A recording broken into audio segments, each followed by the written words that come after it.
Hi guys खुलुमबाय आं देंखोगिरि कामेश बर' आं नैबे बाथ्राखौ नोंथांमोननो फोरमाय मोननानै गोजोननाय मोनदों जे 2023 मायथाइनि नैबे मार्च दाननि 7 खालारनिफ्राय 11 खालारसिम सानबानि हाबाफारिजों जेसब नोगोराव सेथि इउनाइटेड बड'स अर्गेनाइजेशननि बानजायनायाव बिजाब मेला बा बुक फेयर एक्सपो जानो थांगासिनो दं। बेखायनो नैबे हाबाफारियाव खुंफुं आफादा 7 खालाराव मोनसे बादायलायनायनि मोसानाय रोजाबनायनि अडिशन लानो थांगासिनो दं।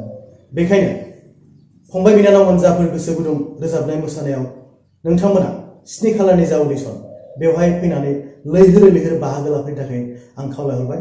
आरो लोगोसेनो 10 खालारै जानो गोनां जा आंनि हारिमु मोनाबिलि नैबे हारिमु मोनाबिलियाव नोंथांमोना दोलै नोगोरै फैनानै आंजों रंजाफाफैनो आरो बिजाब मेलाखौ जाफुंहोफैनो थाखाय आं नोंथांमोनखौ गुरै आरज गाबहरबाय। गोजोन्थों।